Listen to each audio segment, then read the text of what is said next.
calorzinho aí, tá para ver que tá todo mundo só. Lá no Educandário onde eu trabalho, Educandário, para quem não sabe, é como se fosse a antiga FEBEM.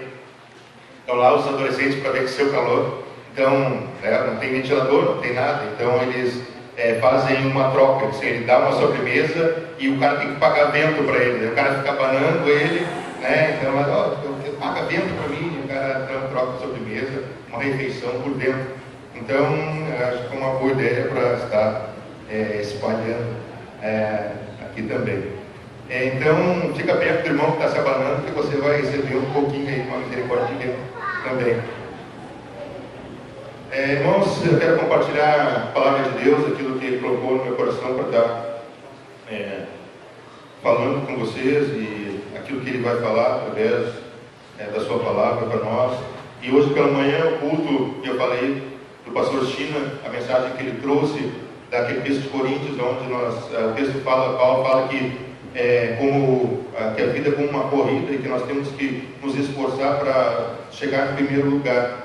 E então ele nos desafiou a traçar metas para esse ano, a fim de que nós alcançamos êxito nisso. Então a mensagem, eu falei que era uma complementação disso, e o texto que eu quero compartilhar com os irmãos está em Neemias, capítulo 6, versículos de 1 a 9, e perceber que hoje, ou não sei, no final do ano passado, no começo desse ano, quando você fez um propósito, que Deus colocou no teu coração um propósito de vida, você tem que ter uma coisa bem clara: o diabo também fez um propósito, impedir que você conclua o propósito que Deus colocou no seu coração. À medida que nós traçamos estratégias, planos para a nossa vida, objetivos, Satanás também tem o dele, destruir os teus objetivos, impedir que você alcance esse que glorifica o nome de Deus. E se nós não estivermos atentos a isso, nós vamos traçar planos e não vamos estar atentos àquilo que envolve tudo isso na vida cristã. Aqui na terra não é um parque de diversão. Aqui onde nós estamos vivendo não é um lugar de passeio, não é um paraíso de férias. Muitas pessoas estão desfrutando período de férias, seu trabalho, mas na vida cristã nós não podemos relaxar. Não há um tempo onde não vai acontecer nada, eu posso ficar sossegado. O inimigo está procurando um motivo, uma brecha, um menor que seja, qualquer coisa para que ele possa entrar ali e alargar essa porta, entrar e fazer uma destruição, parar, te desanimar, te destruir se for preciso. Mas que o nome de Deus não seja glorificado através da tua vida.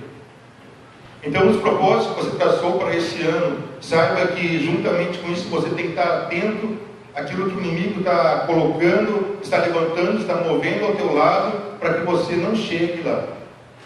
E esse texto de Neemias vai mostrar, então, como alcançar o êxito nesses objetivos, nesses propósitos que Deus colocou no meu e no teu coração. E nesse texto nós vamos aprender que Deus nos deu armas, e que o inimigo é astuto e que ele está sempre ali procurando uma oportunidade para nos devorar. Então nós vamos ler Neemias capítulo 6, versículos de 1 a 9, e diz assim: quando Sanbalate, Tobias e Gesem, o árabe, o restante dos nossos inimigos souberam que eu havia reconstruído um muro e que não havia ficado nenhuma brecha, embora até então eu ainda não tivesse colocado as portas nos seus lugares, Sanbalate e Gesem mandaram-me a seguinte mensagem: venha, vamos nos encontrar num dos povoados da planície de Ono. Eles, contudo, estavam tramando fazer-me mal. Por isso enviei os mensageiros com essa resposta: estou executando um grande projeto e não posso descer.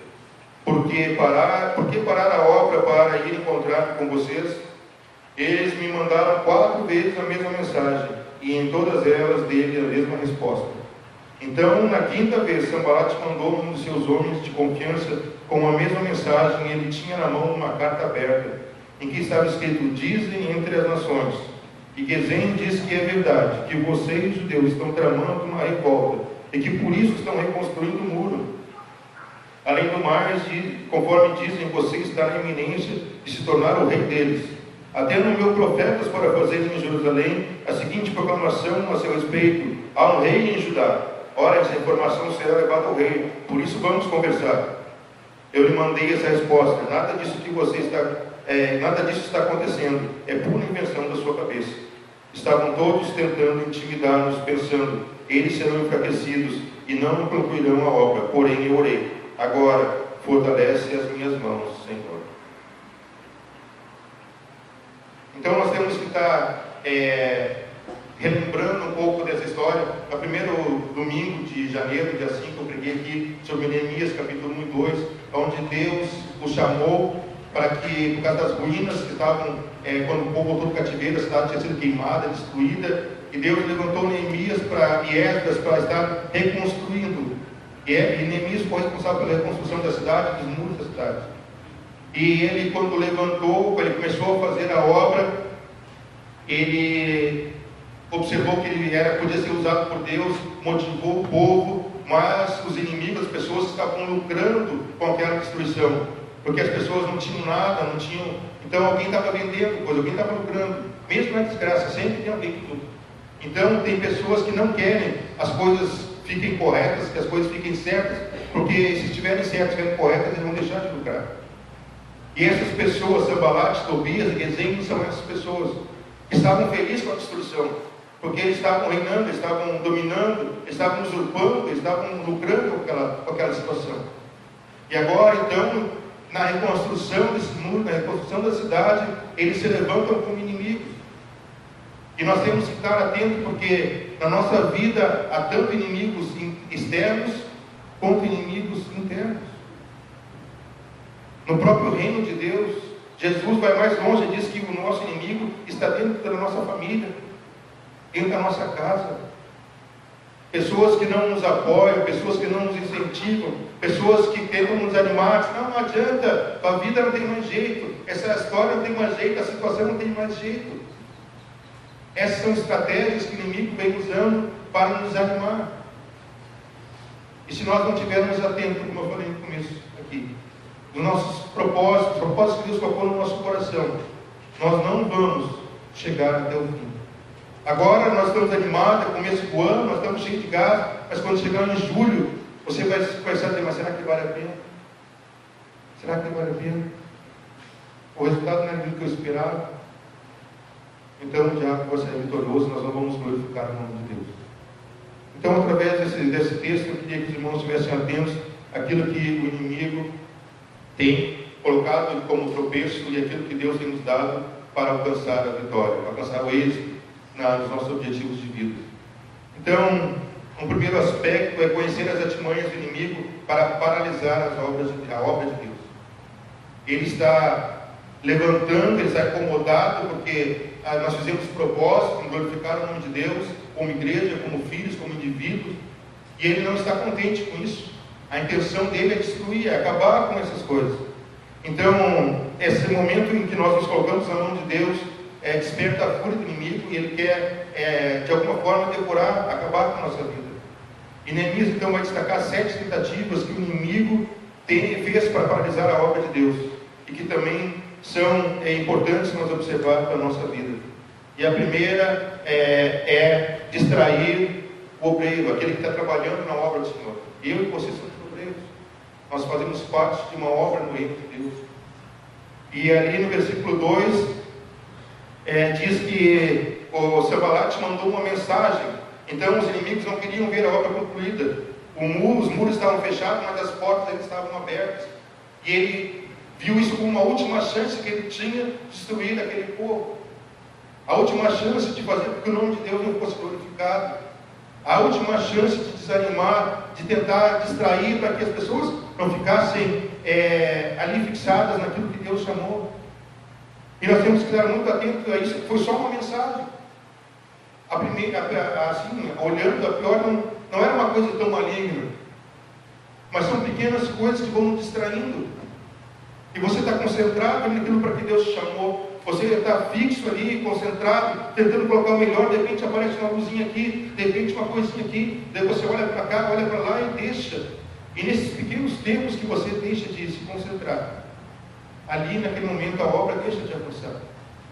Então, ele tentou essa última cartada. Agora ele faz um plano para distrair, desviar a atenção no meio do caminho. Então ele manda uma mensagem para desviar a atenção. E o diabo tem uma maneira muito especial de ataque, que é na metade do caminho. E eu queria que você prestasse atenção nisso. Como eu disse no começo do ano, agora nós estamos cheios de gás, cheios de entusiasmo, cheios de alegria, cheios de força. Mas quando chegar em julho, nós vamos estar um pouco cansados. A correria do dia a dia, da semana, os desgastes dos relacionamentos, os problemas da vida, vão minando as nossas forças devagarinho. E quando você estiver no meio do caminho, você vai olhar para trás, depois já passou tanto tempo, parece que as coisas não estão andando, ainda tem um monte, a metade ainda para frente. Será que vale a pena? Já é o diabo ali trazendo uma sementinha, dizendo, será que vale a pena mesmo? Olha tudo que tem para frente. Olha o pouco que você andou, as pessoas estão te apoiando. Será que não é melhor desistir e parar com isso? Certamente Deus vai ter outra pessoa para fazer isso. E nós muitas vezes caímos nesse engodo de que Deus vai levantar outras pessoas, tem um monte de gente para fazer, por que eu? Porque Ele escolheu você. E essa é uma bênção de ser um instrumento na mão de Deus. Não perca esse privilégio, não passe isso adiante, não passe para os outros. Deus escolheu você. Continue trabalhando, continue avançando, não pare. Então, muitas vezes o inimigo tem alcançado grandes vitórias fazendo obreiros, certo? Aleluia, obrigado. Por obreiros, obreiros no meio, quando fizeram uma grande parte da obra, de repente eles começam a olhar para outras coisas, caem em ciladas e acabam abandonando a obra de Deus. Não permita que isso aconteça na tua vida. Não permita que o nome de Deus seja envergonhado, porque você largou as coisas no meio do caminho. Não é você. O diabo não está interessado em você, mas em denegrir o nome de Deus. Porque nós somos representantes, operadores de Deus na terra. E se nós abandonarmos, se nós formos destruídos, Ele vai dizer que Deus é esse que não é capaz de cuidar dos seus próprios filhos. Que Deus é esse que não é capaz de fortalecer os seus próprios filhos. É isso que está em jogo. É o nome de Deus, é o reino de Deus. Necessariamente não é a tua própria vida. Um segundo aspecto, uma segunda artimanha do inimigo é dialogar com os obreiros, dialogar com nós. No versículo 2 ele diz, vamos lá, vamos bater um papo, vamos conversar. Temos algumas coisas para acertar. O inimigo nunca é tão perigoso quando ele se torna amigável, quando ele se chama para um diálogo. A sutileza da serpente é mais poderosa e é mais maléfica do que o rugido do leão. Aquela vozinha lá no deserto, mas come essa fruta aí, não vai dar nada. Tu está com fome, então está cheio de árvore aí, come isso aí. Teu Deus não vai ficar tão bravo assim. Vai ver que ele não quer que tenha conhecimento que ele tem, vai lá, come. É uma sutileza. Não é vai lá, eu vou te destruir. Às vezes a gente fica imaginando o diabo com um tridente, com aquele rabo pontudo, guampa, negócio vermelho. Não. Às vezes ele está de terno e gravata, com a Bíblia embaixo do braço. A palavra de Deus no Apocalipse diz que ele sairá do meio do povo e enganará os próprios eleitos. É a sutileza. Ele vai trazer um anúncio de paz, ele não vai trazer um anúncio de guerra, diz o Apocalipse. Então nós temos que dar cuidado com esse diálogo, cuidado com essa voz mansa. Ele reconhece que os muros foram levantados, a cidade foi construída, então ele diz, já que não dá para dizer, vamos conversar, vamos ver as nossas diferenças, vamos acabar com essa, para que ficar brigando, vamos sentar, vamos conversar. Muitas vezes nós caímos assim, vamos discutir. E a tática do diálogo, da discussão, não foi usada também no Novo Testamento. A Bíblia fala que os discípulos Jesus foi no Monte da Transfiguração, eles viram aquelas coisas, e enquanto isso os discípulos estavam discutindo lá embaixo, se era Moisés, se era Elias, quem era aquele, como é que aconteceu aquela coisa, e naquele momento tinha um pai com um filho endemoniado. E os discípulos estavam discutindo com os escribas a respeito de teologia, a respeito da tradição, enquanto tinha uma pessoa aflita nesse centro do seu povo, e eles não estenderam a mão. Vamos dialogar. Isso em seguida, endemoniado, daqui a pouco sai. Mas o importante é a teologia, porque afinal isso aqui é Elias, é Moisés, olha que coisa. Deus não nos chamou para discutir teologia. Deus não nos chamou para discutir sobre o reino de Deus. Deus nos chamou para pregar o Evangelho. E dialogar é deixar de pregar o Evangelho. Hoje tem a voz do ecumenismo, onde o Oriente tem que conversar com o Ocidente para que tenham paz. Os muçulmanos têm que sentar na mesa com os cristãos para encontrar a paz. Os católicos e os protestantes têm que sentar na mesma mesa para promover um objetivo único. Mentira. Eles querem colocar na mesa as verdades as quais Deus disse: não abram mão disso. Mas daí eles vão dizer: todos nós somos filhos de Deus. Não somos. Mentira. A Bíblia diz que nós somos criaturas de Deus. Filhos são só aqueles que aceitaram Jesus como Senhor e Salvador da sua vida. A esses foram dado poder para se tornarem filhos de Deus. Não, todo mundo não é filho de Deus. Não vem com esse papo de que vamos conversar que todo mundo é filho de Deus. Você aceitou Jesus como Senhor e Salvador? Não. Então você não é filho de Deus. Ponto final, acabou.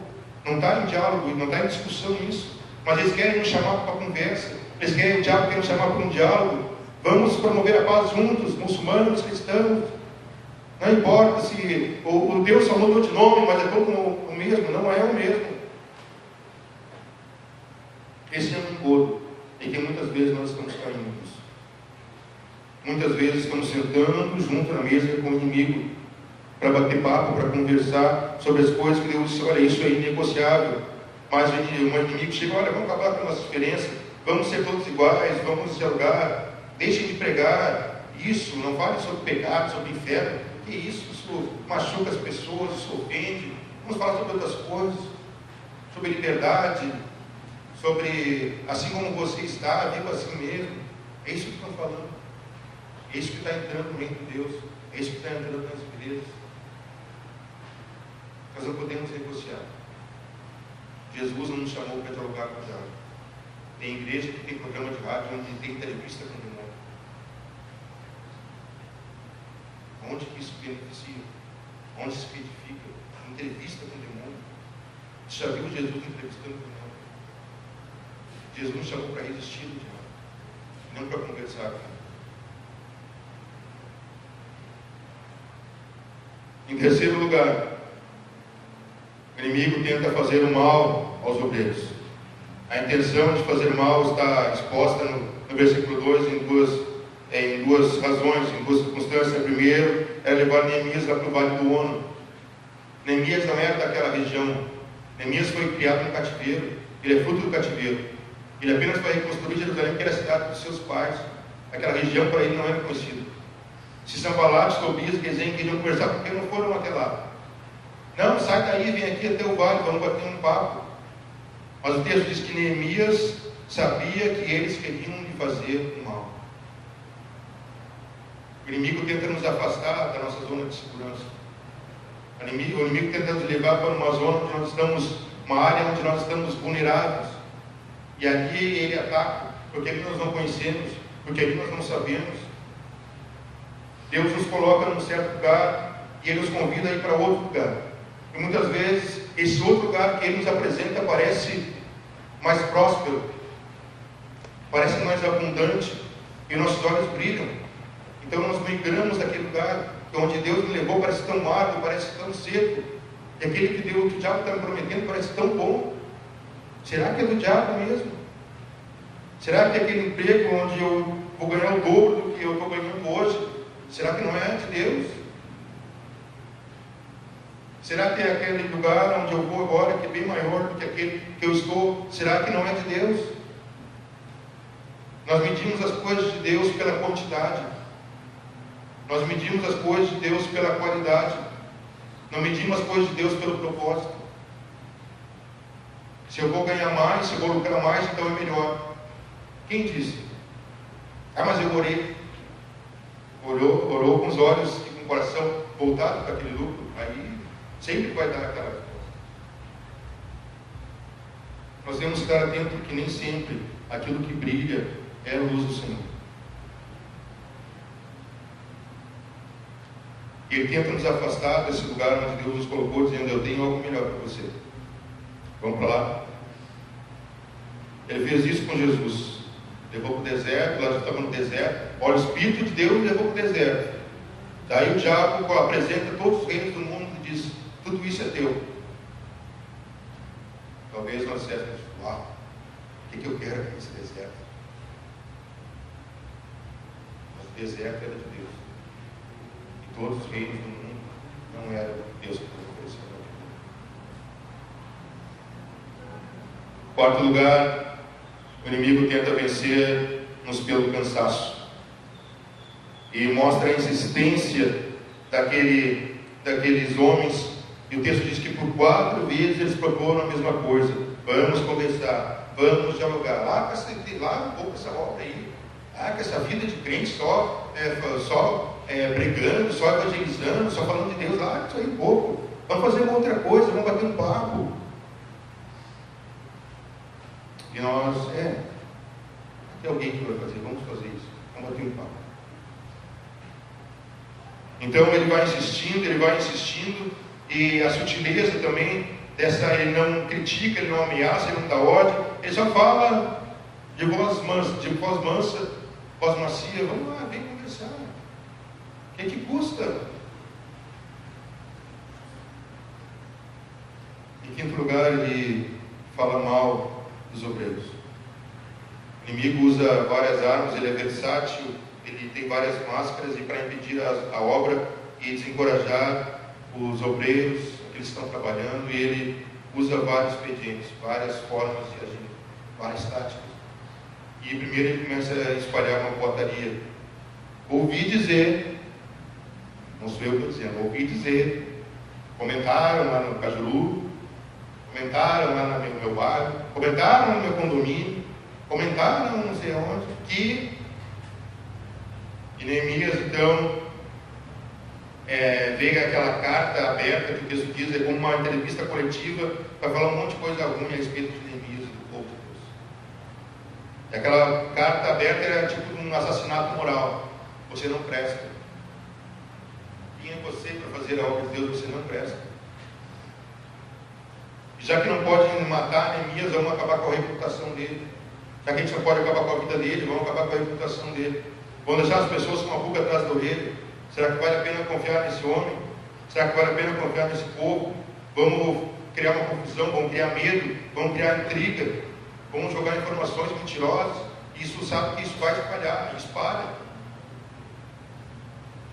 Há um princípio da psicologia que diz que as pessoas estão sempre prontas a acreditar no pior a respeito dos outros. Se você contar uma coisa boa a respeito de uma pessoa, a pessoa vai dizer: mas se você contar uma coisa ruim, vai dizer: eu sabia, que atrás daquela aparência tinha. As pessoas sempre veem o pior, sempre veem as coisas negativas. Mas não é assim que Deus age. Não foi assim que Deus resgatou e tem usado a mim e a ti. Porque se olhasse para mim e olhasse para você só nos aspectos negativos, nós não faríamos nada, já estávamos mortos. Mas apesar das coisas negativas, Deus dizendo: eu posso fazer algo na tua vida, eu posso transformar. Jesus vê aquilo que o nosso potencial, as coisas que Ele pode fazer, as coisas que Ele pode transformar.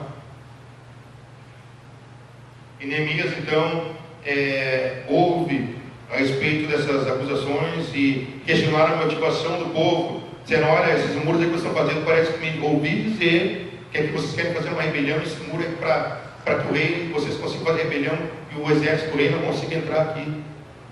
Eu ouvi dizer que Neemias tem um interesse pessoal, ele quer ser o rei dos judeus, não é esse homem bonzinho que vocês estão pensando nele. Ouvi dizer que ele tem uma outra intenção. Ouvi dizer que vocês querem talvez uma conspiração para derrubar o rei, já que vocês querem levantar um rei aí de judeus. Ouvi dizer que a piedade de Neemias não é isso aí não, parece que ele é um rebelde, ele é um apóstata religioso. Ouvi dizer. A fofoca só prolifera se ela tiver um ouvido hospedeiro. O vírus da fofoca só prospera, só se alastra se tiver um ouvido hospedeiro. Se você parar para dizer: é mesmo, meu pastor, aquilo já vai para frente, você vai passar para frente.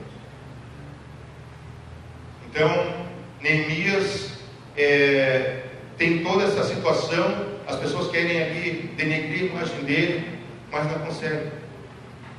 Então Deus vai trazer ele no versículo 7, os obreiros, no versículo 2 tem um vem aqui conversar comigo. E no versículo 7 também tem outro, venha, vamos conversar. Só que o tempo verbal desse vem, em português é a mesma coisa, mas na sua língua original está no imperativo, está dando uma ordem. Agora o inimigo começa a botar as caras de fora, agora já não é mais um convite, agora é uma ordem, vem. Porque eu sei que dessas coisas, aí se você não vir, eu vou te destruir. Eu vou levar essas coisas todas para o rei. Eu estou sabendo que você está conspirando, que vocês estão se mexendo. E sei que essa coisa que parece boa, na verdade é uma coisa ruim. É mentira. Mas tem pessoa para ouvir mentira. Tem pessoa que fomenta a mentira. Tem pessoa que fomenta a fofoca.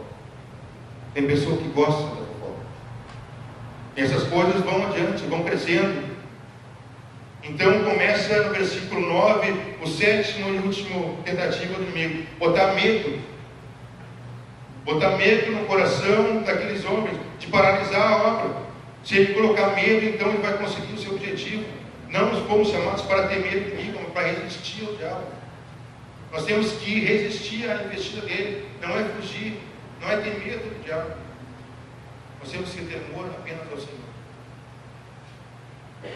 O reino de Deus, em Apocalipse 21:8, diz que os covardes não entrarão no reino de Deus. Aqueles que têm medo do diabo, aquele que tem medo do inimigo, aquele que vive fugindo do inimigo, não herdará o reino de Deus. Porque Deus não nos deu um espírito de covardia, mas um espírito de ousadia. E derramarei sobre vocês o espírito, e recebereis poder quando vir esse espírito. E não é um poder para ter medo, é um poder para resistir, é um poder para seguir adiante, é um poder para terminar a obra para a qual Deus te chamou. Nós somos um povo de muitas iniciativas, mas poucas terminativas. A gente começa muita coisa e termina muito pouco. E essas coisas que a gente não termina, o diabo dá glória, o diabo fica feliz, o diabo fica alegre, porque o nome de Deus está sendo questionado. E agora então, Neemias vai nos apresentar as armas dadas por Deus para vencer o inimigo. O povo de Deus, nós somos equipados com armas de defesa e de ataque.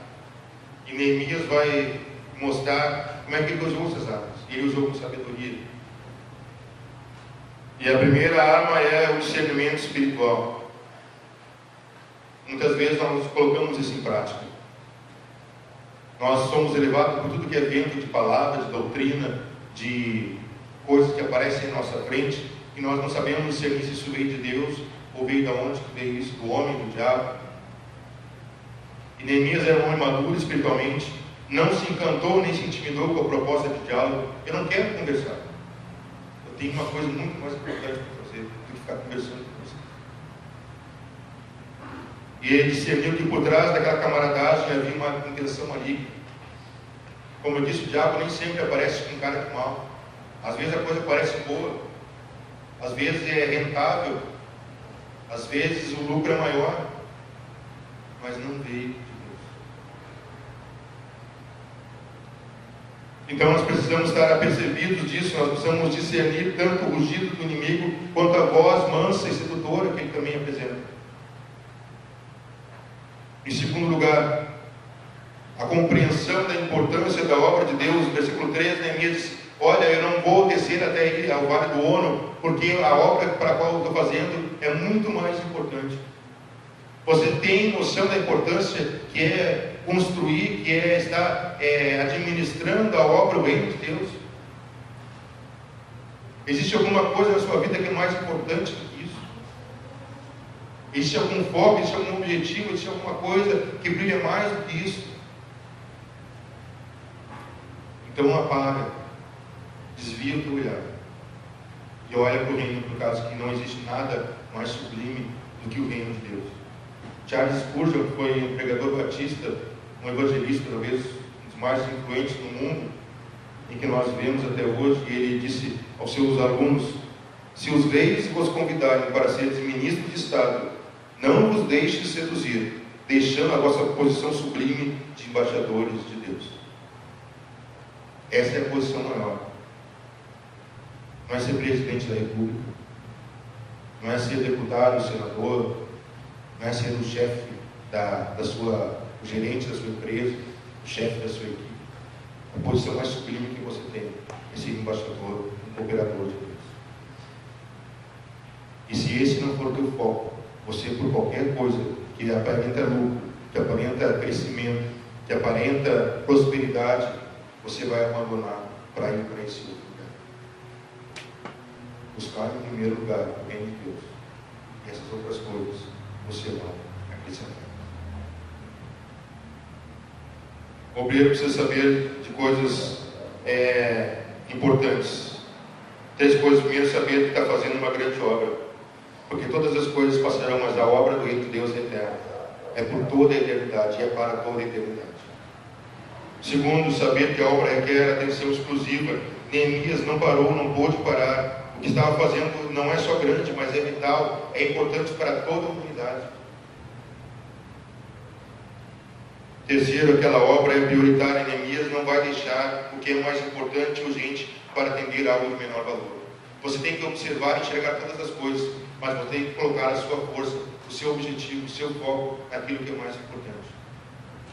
As outras coisas, quando tiver um tempo, eu vou lá e faço. Mas a prioridade é o reino de Deus. Em terceiro lugar, a terceira arma, prudência espiritual. Neemias sabia que a intenção do inimigo era fazer mal, mas ele não disse isso para o inimigo. Você pode ler o texto novo, ele não falou nada. Ele disse no versículo 2: eu sabia que o intento deles era me matar, era fazer mal, por isso eu não fui lá. Mas o que ele apresentou para Sanbalate, Tobias e Gesem? Não, a obra de Deus, eu não vou lá porque eu tenho algo mais importante para fazer. Tem aqui uma lição muito importante. Neemias glorifica a Deus e não dá vazão à vileza, à maldade do inimigo. Muitas vezes nós ficamos, e hoje o motivo pelo qual nós fizemos o último Café com Cuca e falar sobre justamente essa questão da demonologia no culto cristão, porque hoje o culto cristão tem se falado mais do diabo do que de Deus. Cuidado com o diabo, pisa no diabo, bate no diabo, é brinco, o diabo no final diz em nome de Jesus, amém. Afinal, o culto é cristocêntrico ou demonocêntrico? Neemias mostra, ele sabia que eles eram perigosos, ele sabia que a armadilha estava pronta, ele sabia que se ele caísse lá ele podia ser morto, mas ele disse: olha, não é por causa da maldade de vocês, eu não vou por causa que a obra é maior. Nós temos que aprender aqui certas coisas, não precisamos falar. Nós temos que aprender que nós podemos tropeçar na própria língua. Temos que saber ficar calado na hora certa.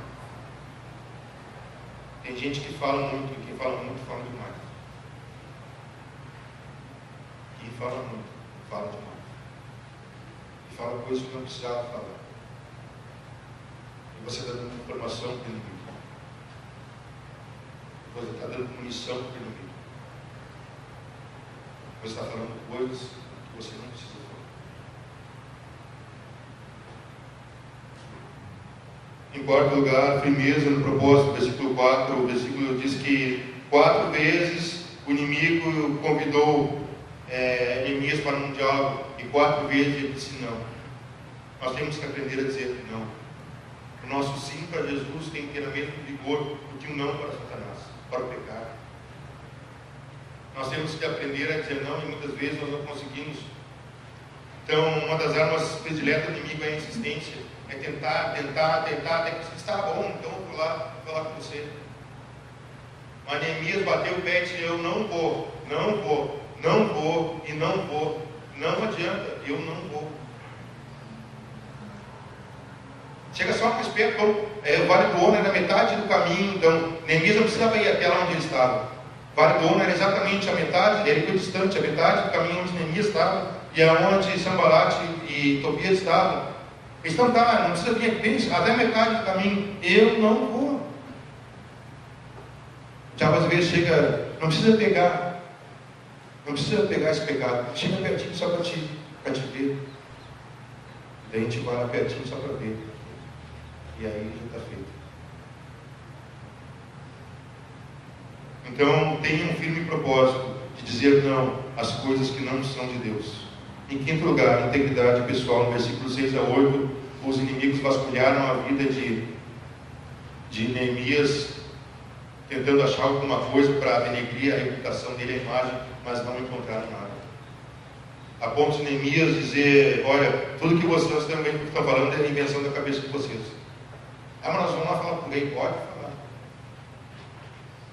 Porque se Neemias não tivesse integridade, e eles falassem alguma coisa dessa que eles falaram, que Neemias estava querendo ser rei, que o povo está querendo se rebelar, dizer: então tá, vamos, eu vou conversar com vocês. Porque se você está preso a alguma coisa, você vai querer abafar isso. Mas Neemias falou: então você quer falar com ele? Pode ir lá, fala tudo isso que você quer falar. Mas nós vamos continuar a obra a qual Deus nos chamou.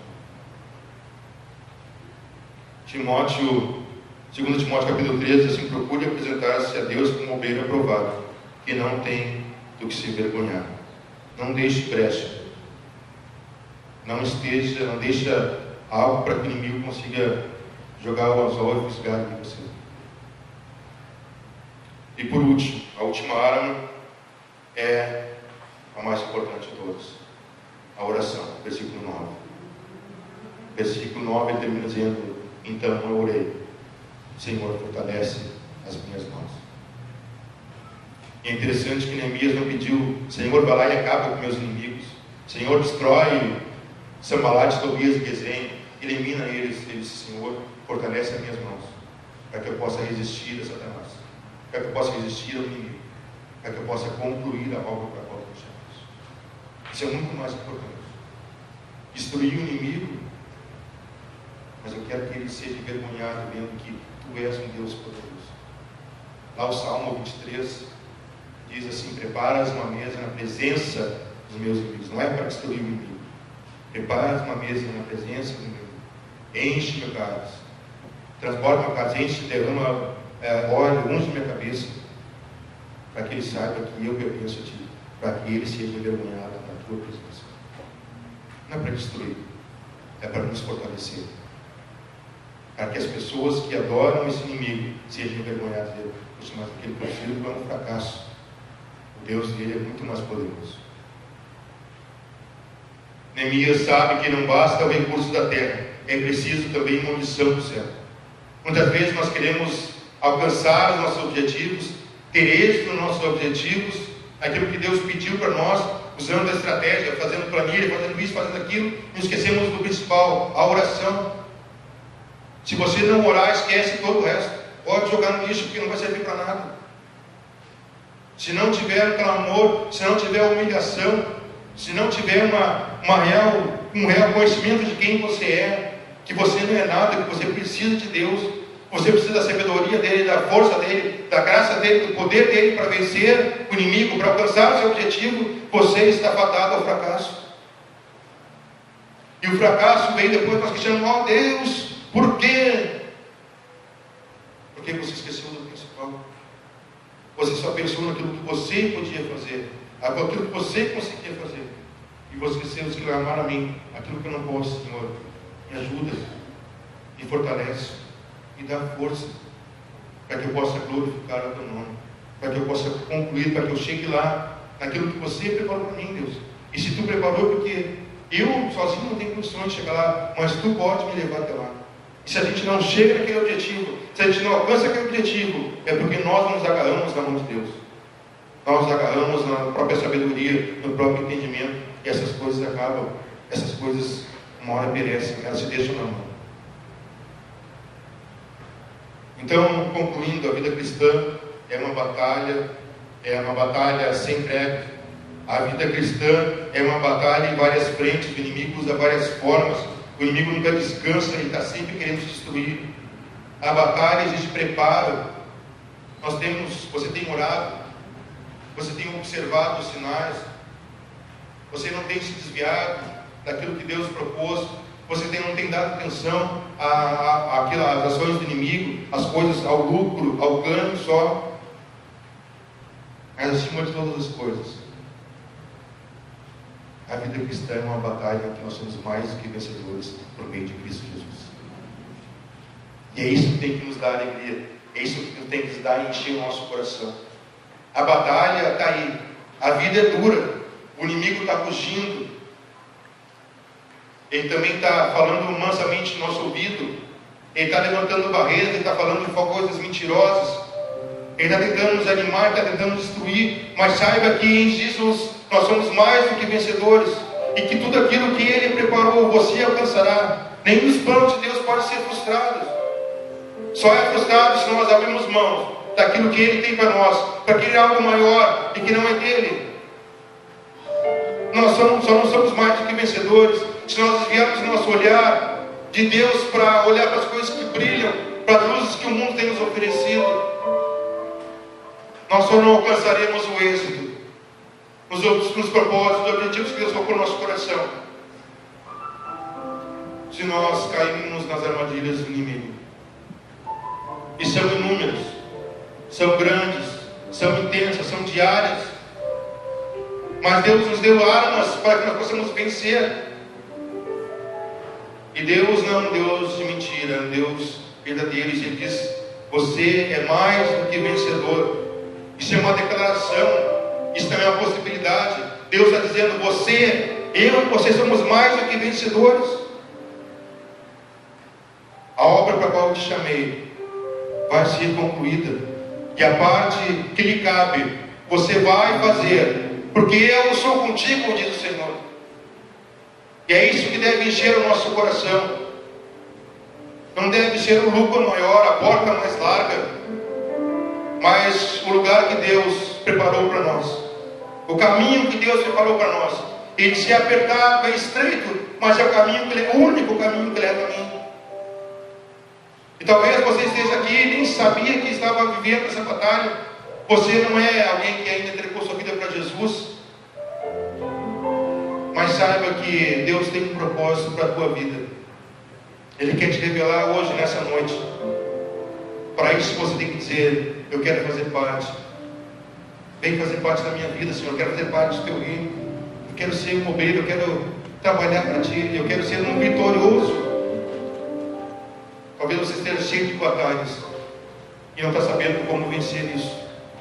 Mas Deus tem as armas para te fornecer. Você tem abraçado isso? Nós vamos nos colocar de pé nesse momento. Nós vamos orar através de um cântico. Faça esse cântico a tua oração. Deixe o Senhor te usar. Ele quer te usar. Ele quer fazer de você um instrumento de bênção nesse reino. Alguém que glorifica o nome dele. Não tenha medo. Não tenha medo daquilo que o inimigo vai querer fazer na tua vida. Mas tenha um firme propósito, colocar nas mãos do Senhor e dizer: eu vou alcançar, Senhor, porque tu vai fazer com que eu alcance isso.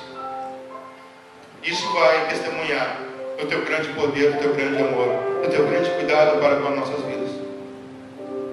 Eu quero ser usado por ti, Senhor, nesse ano. Eu quero ser um proclamador. Não quero ser alguém que fica disperso, conversando sobre outras coisas, mas eu quero proclamar a tua verdade, a tua palavra, a tua salvação. Esse é o objetivo principal para o qual fomos chamados. Vamos orar através desse canto.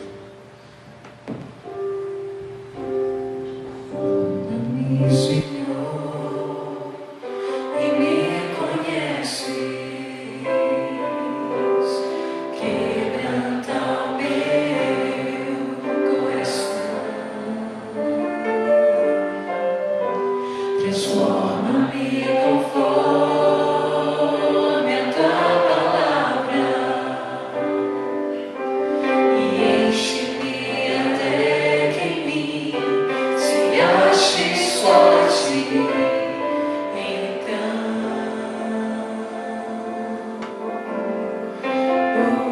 usa-me, Senhor, usa-me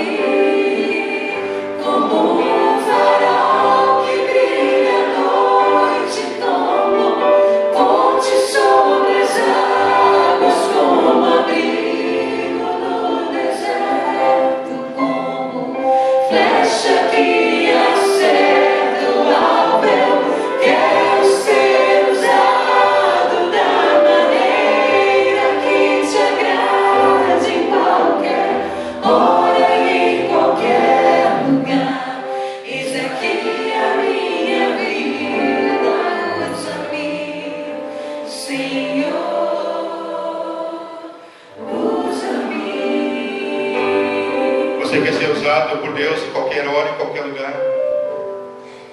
Você quer ser um instrumento de Deus para edificar esse reino a qual Ele nos chamou para sermos obreiros, cooperadores, embaixadores do seu nome. Deus colocou no teu coração um propósito, mas você está disperso, está faltando foco, está faltando visão, está faltando discernimento. Mas você quer ser um instrumento de Deus, e você quer que Deus fortaleça as tuas mãos para que você alcance êxito e glorifique o nome de Deus. Saia do seu lugar. Se você quer que Deus fortaleça as tuas mãos hoje, a tua vida, te dê poder e autoridade, que o Espírito Santo te envolva e te encha, para que você possa resistir a Satanás, para que você possa romper as barreiras, para ir muito mais além do que teus olhos veem. Saia do seu lugar e diante do altar de Deus diga: eu estou aqui, usa-me, Senhor, usa-me para glorificar o teu nome, usa-me para testemunhar do teu amor, da tua salvação, não por mim, Senhor, mas por ti. Eu quero ser um instrumento nas tuas mãos. Peça ajuda para Deus, ore aí, para que nada que Satanás possa colocar, por mais bom, por mais brilhante, por mais lucrativo que possa ser, possa desviar a tua atenção para aquilo que Deus tem para a tua vida, porque isso é a maior coisa que você pode alcançar, é aquilo que Deus tem para a tua vida. Ore aí para Deus, para lançar fora todas as tuas estratégias, todos os teus planos. Ora, Deus, fortalece as minhas mãos e coloca no meu coração o teu querer, o teu caminho, a tua visão, Senhor. Não permita que Satanás te atemorize, coloque medo das coisas que ele pode falar, porque todos os teus pecados confessados foram lavados pelo sangue de Jesus, e o inimigo não tem mais poder sobre essas coisas. Isso está oculto. Tudo que Deus vê é a cruz de Cristo, quando nós confessamos o nosso pecado. Não deixe brecha, confesse agora as coisas que estão em aberto e que você sabe que ali você é vulnerável, para que ali o inimigo não tenha mais poder. Glorifique a Deus, entregue-se a Ele. Vamos orar. Pai, em nome de Jesus, nós nos prostramos diante de Ti, nos humilhamos, nos quebrantamos da tua presença, Senhor, porque nós clamamos: vem sobre nós com poder e graça, envolve-nos, ó Deus, com o teu Espírito Santo, enche-nos, Senhor, nos dê autoridade, nos dê ousadia, nos dê poder para proclamar a tua palavra, para invadir o inferno e resgatar pessoas que estão lá, Senhor, para concluir a tua obra, Senhor, para glorificar o teu nome, para envergonhar Satanás e todos os seus demônios e todos os inimigos que se levantam contra o teu reino, Senhor. Ó Deus, nós cremos que nem os teus planos serão frustrados, ó Deus. Por isso toda mentira que o inimigo sopra dizendo que nós não vamos conseguir cair por terra, em nome de Jesus. E que toda cilada, Deus, todo laço do passarinheiro seja desfeito, Deus, no poder de Jesus. Ó Deus, nos dá visão, ó Deus. Abre nossos olhos para que nós possamos enxergar as ciladas, as armadilhas, para que nós desviemos delas, Senhor, e possamos andar no caminho, Senhor, que Tu preparaste para nós, um caminho de paz, um caminho de felicidade, um caminho de prosperidade, conforme Teu propósito, Senhor. Nos ajuda a nos contentar com aquilo que Tu tem para nós, e não com aquilo que o diabo tem para nos dar, porque as Tuas coisas são eternas, Pai.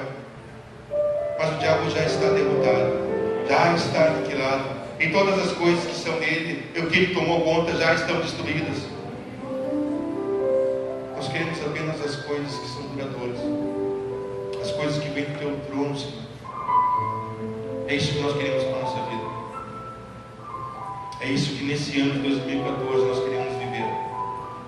Os Teus propósitos, não os meus, não os de Satanás, apenas os Teus, Pai.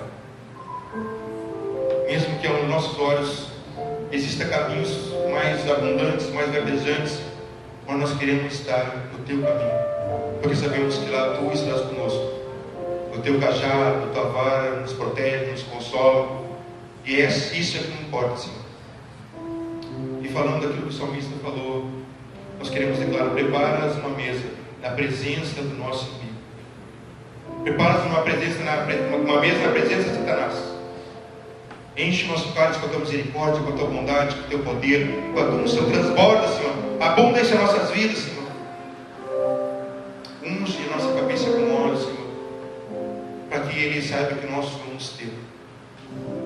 E tenho certeza que nós habitaremos para sempre contigo, Senhor, na tua casa, hoje e sempre, sempre, Senhor. Isso glorificará o teu nome, porque sabemos que tem quem temos crido e sabemos que é poderoso para fazer muito mais e além do que aquilo que nós podemos imaginar.